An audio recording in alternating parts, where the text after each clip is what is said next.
नमस्कार, जनवारामध्ये आपल्या सर्वांचं स्वागत। सर्वप्रथम पाहूया ठळक बातम्या।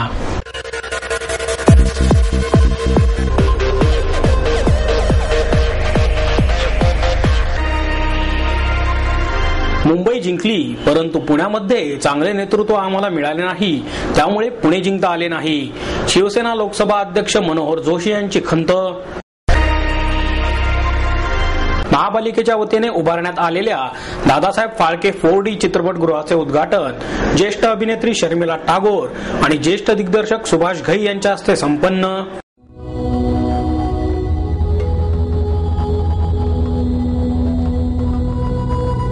भृगु संहिता से जानिए आपके पिछले जन्म के बारे में, जानिए आपके इस जन्म के बारे में, जानिए आपके अगले जन्म के बारे में।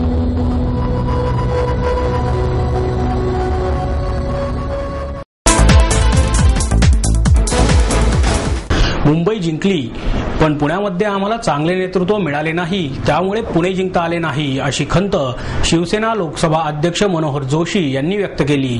शिवसेनेच्या कसबा आणि पर्वती विभागातर्फे आयोजित गटप्रमुखांच्या प्रशिक्षण शिबिरात जोशी यांनी मार्गदर्शन केले।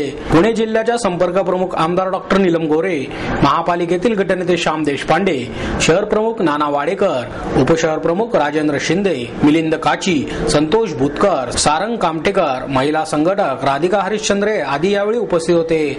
यावेळी बोलताना जोशी म्हणाले, शिवसेना प्रमुख बाळासाहेब ठाकरे यांचा विचार आणि कार्यकर्त्यांची मोठी फळी या दोन गोष्टींवर शिवसेनेने निवडणुका जिंकल्या आहेत। काँग्रेस पक्षाने तिकीट वाटप करताना व्यक्तिभेद, जातीभेद पाळला आहे, मात्र शिवसेना प्रमुखांनी कधीही जातीपातीचा विचार केला नाही।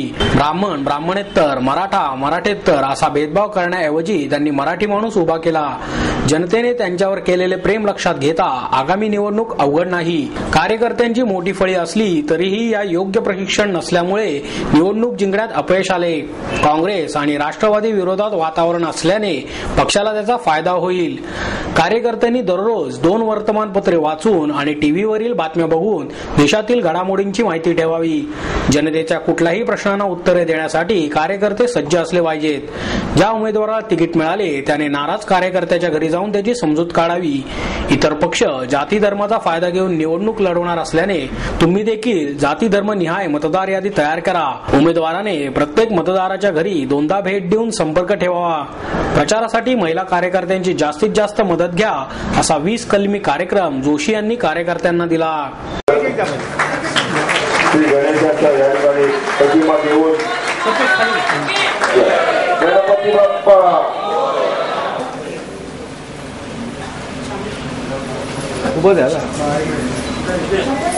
थोडं खाली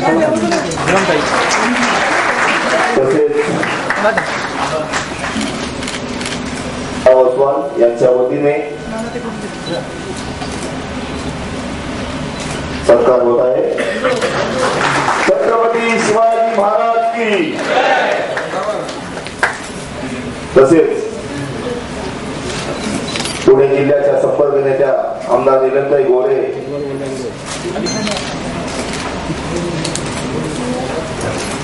माझी मत स्पष्ट आहे। निवडून आल्याबरोबर ज्याला तिकीट मिळालं त्यांनी पहिल्यांदी ज्यांना तिकीट मिळालं नाही त्यांच्या घरी जावं। आपल्याकडे काय होतं, काही लोकांना चीड येते, मला तिकीट नाही म्हणजे काय, इतके वर्ष मी काम करतोय, माझा विचार का होत नाही। म्हणून त्या उमेदवारांनी आत्मचिंतन करावं। मी इतकं काम करून मला तिकीट नाही आणि दुसऱ्याला तिकीट दिलं की जो राग येतो तो शिवसैनिक राग नाही येत। काही वर्ष म्हणजे तिकीट वाटपाचं काम मी स्वतः बघत होतो आणि बाळासाहेब मला सांगायचे, निष्पक्षपाती विचार करा आणि तिकीट द्या। दुसरं त्यांनी सांगितलं नाही कारण त्यांना माहीतच होतं जातीचा विचार करून तिकीट देऊ। आणि म्हणून कित्येक वर्ष आम्ही जात विचारत नव्हतो आणि जात न विचारताना काम पाहून त्याला तिकीट देणे आमचं कर्तव्य होतं। या निवडणुकीमध्ये सुद्धा मुद्दाम सांगेल, निरंतरी तुम्हाला सांगेल, खास करून एक पद्धत लक्षात ठेवा की काही काळापुरतं तरी आपल्या निष्पक्षपाती राहावंच लागतं आणि तो काळ निवडणुकीचा असतो। हा माझा भाऊ आहे, ही माझी बहीण आहे, हा मला अतिशय जवळचा आहे, तो अतिशय दूरचा आहे, हा उमेदवार चांगला दिसतो म्हणून नाही तिकीट द्यायचं. तिकीट देताना त्यातील काय काम केले ते पाहिजे आणि त्याचं काम कसं आहे त्यावरून तिकीट द्यायचं किंवा नाही ते ठरवा. काही वेळा निर्णय चुकेल, मी असं म्हणत नाही. त्यावेळेस मी जवळजवळ 20-22 दुप्पट म्हणजे 40 उमेदवारांना घेऊन बसलो. त्यांची उमेदवारी अंतिम करायची, मुंबईचेच उमेदवार होते आणि माझ्या लक्षात आलं की इतकं कठीण असतं की एखादा कार्यकर्ता कामामध्ये हुशार असतो, आपल्या भागात लोकप्रिय असतो, परंतु त्या भागात काम करणाऱ्या माणसाला त्याच्याकडे दोष माहिती असतात. ते माझ्यासारखा मनुष्य ऐत्यावेळी गेला तर कसं कळेल ते कळणं शक्य नाही. बरं, विभाग प्रमुख असतात, त्याप्रमाणे आम्ही आमच्याबरोबर मुंबईत घेतले होते, इथे काय घेणं करण्यात नाही, पण विभाग प्रमुख जे होते त्या विभाग प्रमुखांचे चांगले वाईट असे संबंधच होतात आणि या संबंधातून तिकीट वाटप जर बरोबर झाले नाही तर निवडणुका जिंकणं कठीण होतं. आणि म्हणून माझी एक विनंती आहे, मगाशी मी तुम्हाला सांगतो उमेदवारांनी काय करावे तर त्यांनी काय करावे हे सांगताना मी अगोदर आपल्याला सांगेन की त्यांनी त्याच्या सहकाऱ्यांच्या घरी जायचं, त्यांना तिकीट मिळाले नाही तरी सांत्वन द्यायचं, पक्षाला सांगायचं की यावेळी तुला तिकीट मिळाले नाही तरी पुढच्या वेळी या अमुक पदावरती आम्ही तुम्हाला आणू. हे सगळे व्यवहाराचे भाग करावे लागतात. हे लालकृष्ण अडवाणी भाजपचे नेते ते एकदा म्हणाले की आपल्याला पाहिजे तरी हिंदुस्थानमध्ये आपण आपलं राज्य येत नाही, याचं कारण आपसातील जातीभेद, हिंदू एक होत नाही. आणि मी हसू व्हायचो, खरं आहे आपण जे आपण म्हणतो ते खरं आहे. त्यामुळे आता महाराष्ट्रात काय होतं तेही सांग. महाराष्ट्रात सुद्धा जाती पाळणारा जो वर्ग आहे तो आपल्या जातीप्रमाणे मतदान करतो आणि मग ती मतं एकत्र घेऊन तो निवडून येतो, तो तिसरा उमेदवार. पण जातीभेदाचं विष काढण्याचं जे ध्येय आहे त्या ध्येयाला हे मार्ग करतं. म्हणून लोकांनी या गोष्टीकडे लक्ष ठेवावं. आणि जर या देशातले सगळे हिंदू एकत्र झाले ना तर काय करेल माहिती, अफजल गुरुला ताबडतोब फाशी दिल्याशिवाय राहणार नाही.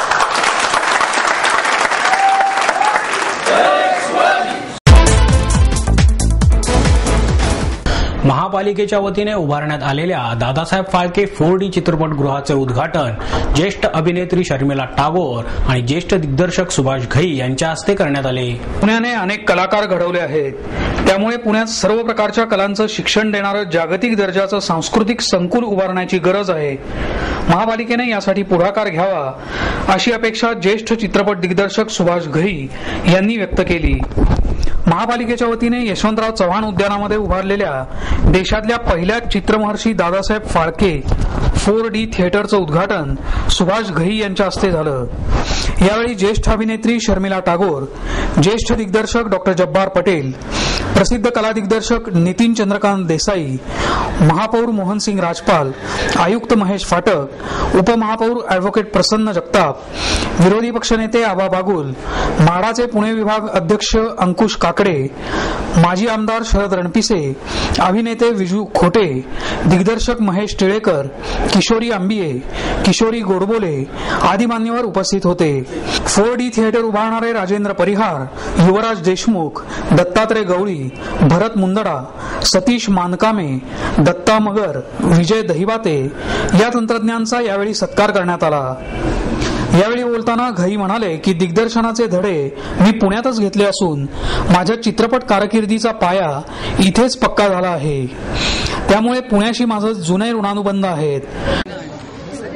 मैं ये कहूँगा कि भारतीय सिनेमा को जन्मदाता दादा साहब फाल्के की स्मृति में इन्होंने जो ये प्रयास किया है 4D थिएटर का, एक बहुत ही सराहनीय है, क्योंकि इसमें एक नया एक्सपीरियंस है 4D का.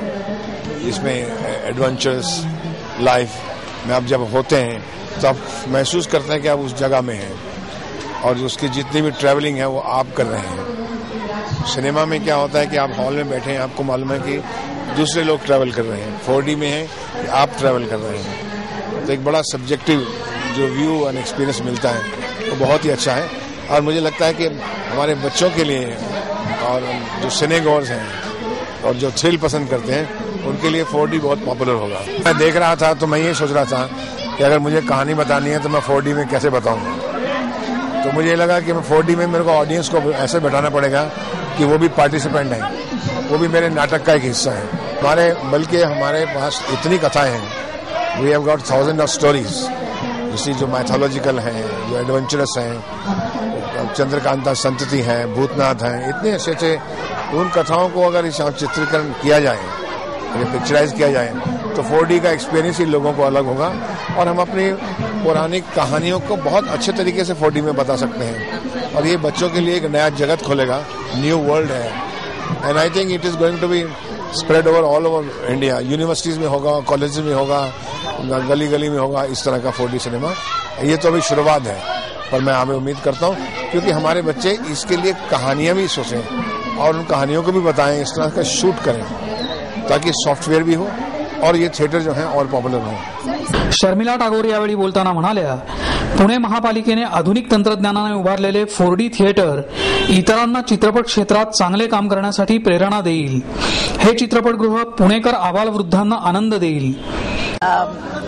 ऐसा लग रहा था सब कुछ हिल रहा था और मैं आबाजी से कह रही थी मैं तो हरगिज नहीं आऊंगी, मैं आंख बंद करके बैठी रही। But I'm sure everybody would love it because it's a बिल्कुल like एक यूनिक एक्सपीरियंस है। लोगों को तो बहुत मजा आएगा। सब किस्म के बनेंगे, हमारी किस्म के भी बनेंगे। क्या स्पेशलिटी आप एक्सपेक्ट करते हैं? एक एडवेंचर जैसे और एक बच्चों को तो बहुत ही अच्छा लगेगा और कलरफुल है और एक एक्सपीरियंस जैसे हैं क्योंकि सीट्स भी हिलते हैं और आपको जाके देखना पड़ेगा। बहुत मजा आ रहा है। पुणे हे विद्येचं माहेरघर, कल्चरल सिटी, तसं टुरिझम सिटी व्हावी या दृष्टिकोनातून वेगवेगळे पर्याय मी या शहरामध्ये आणण्याचा प्रयत्न केला आहे आणि माझ्या भागात ते साकारले। आज चित्रमहर्षी दादासाहेब फाळके यांच्या नावाने 4D थिएटर देशातलं पहिलं होतं, हे सत्य गोष्ट आहे। अख्ख्या देशामध्ये 5-7 थिएटर आहेत, हे सगळे विदेशीमध्ये आहे, पण आपण ही टेक्नॉलॉजी आपल्याकडे आपण डेव्हलप करू शकतो। आपण ही टेक्नॉलॉजीमुळं आपल्याला हे थिएटर पिक्चर नाही हालत, अख्खं थिएटर मुव्हेबल होतं आणि ते पूर्ण हायड्रोलिक आहे आणि जे 3-4 देशात आहे ते न्यूमॅटिकवर आहे, ते चेअर आलती, हे अख्खं थिएटर प्लॅटफॉर्म 1 मीटरनी मागं पुढं रिव्हॉल्विंग सगळं होतो।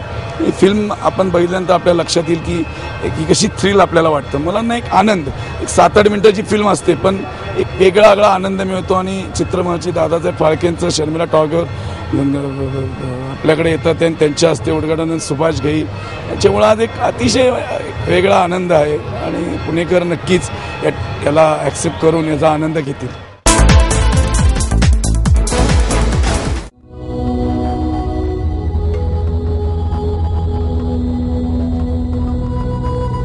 भृगु संहिता से जानिए आपके पिछले जन्म के बारे में, जानिए आपके इस जन्म के बारे में, जानिए आपके अगले जन्म के बारे में।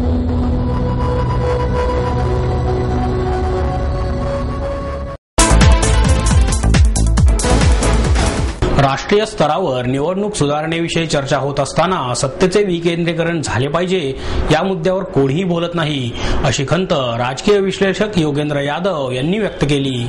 SM जोशी सोशलिस्ट फाउंडेशन आणि नानासाहेब गोरे अकादमीच्या वतीने आयोजित करण्यात आलेल्या निवडणूक सुधारणा, लोकशाही परिवर्तन आणि पर्यायी राजकारण या विषयावरील व्याख्यानात यादव बोलत होते। कार्यक्रमाचे अध्यक्षपद सर्वोच्च न्यायालयाचे माजी न्यायाधीश PB सावंत यांनी भूषवले। यावेळी सुभाष वारे उपस्थित होते। यादव म्हणाले, निवडणूक प्रक्रियेत बदल झाला पाहिजे, असा राष्ट्रीय मुद्दा केव्हा झाला नव्हता, मात्र सध्या निवडणूक नियमावलीत आणि यंत्रणेत बदल करणे गरजेचे आहे। देशाच्या राजकारणात अचानक एक मोठा बदल झाला पाहिजे अशी इच्छा सार्वजनिक स्वरूपात व्यक्त केली जात आहे, मात्र ते शक्य नाही। गेल्या काही वर्षांमध्ये निवडणूक सुधार प्रक्रियेच्या नावाखाली लोकशाहीचा गळा दाबण्याचे काम झाले आहे। निवडणूक प्रक्रियेबरोबरच पक्षातील लोकशाहीमध्येही सुधारणा होणे गरजेचे आहे। निवडणूक सुधारणेबरोबर राजकारणात व्हाईट मनी कसा आणता येईल याचाही विचार झाला पाहिजे।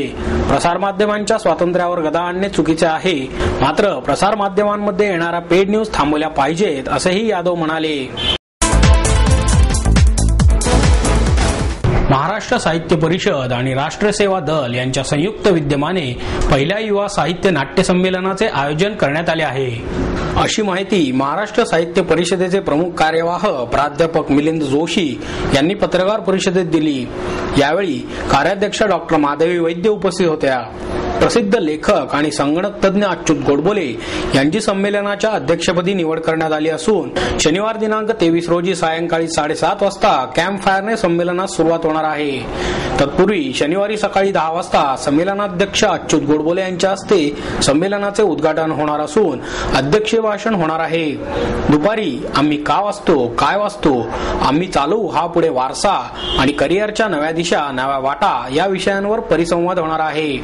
तसेच रविवार दिनांक 25 रोजी सकाळी 10 वाजता समर्थ भारताचे निर्माण आणि तरुणाई या विषयावर परिसंवादाचे आयोजन करण्यात आले आहे. तर दुपारी 1 वाजता असे घडलो आम्ही हा कार्यक्रम आयोजित करण्यात आला आहे. दुपारी 3:30 वाजता प्रकाशन व्यवसाय आव्हाने आणि संधी या विषयावर देवयानी अभ्यंकर यांच्या अध्यक्षतेखाली परिसंवाद होणार आहे. रात्री 8 वाजता कवी प्रकाश होळकर यांच्या अध्यक्षतेखाली उगवत्या कवींचे संमेलन होणार आहे. शेअर मार्केट आणि सोन्या चांदीमध्ये गुंतवणुकीद्वारे जास्त नफ्याचे आमिष दाखवून अनेकांना लाखो रुपयांचा गंडा घालणाऱ्या दाम्पत्याविरुद्ध कोथरूड पोलीस ठाण्यात गुन्हा दाखल करण्यात आला. अद्वैत चंद्रशेखर दातार, नीलम अद्वैत दातार, चंद्रशेखर दातार अशी आरोपींची नावे आहेत. या प्रकरणी अमरेश मधुकर राव यांनी फिर्याद दिली आहे. अद्वैत आणि त्याची पत्नी नीलम यांनी राव यांच्यासह अनेकांना जास्त नफा मिळवून देण्याच्या आमिषाने शेअर बाजार आणि सोन्या चांदीमध्ये गुंतवणूक करण्यास भाग पाडले. दरम्यान आरोपींनी सप्टेंबर 2010 पासून आजपर्यंत 5 लाख रुपये राव यांच्याकडून घेतले.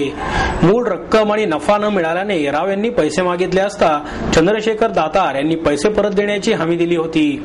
मात्र पैसे न देता वेळ काढूपणा केल्याने फसवणूक केल्याप्रकरणी राव यांनी कोथरूड पोलीस ठाण्यात फिर्याद दिली आहे. आरोपींनी अनेक सामाजिक, राजकीय, व्यावसायिक क्षेत्रातील लोकांना गुंतवणूक करण्यास भाग पाडून त्यांना लाखोंचा गंडा घातल्याचे प्राथमिक तपासात समोर आले आहे. कोथरूड पोलिसांनी आरोपींचा शोध सुरू केला असून तपासासाठी कोथरूड पोलिसांची पथके रवाने झाली आहेत.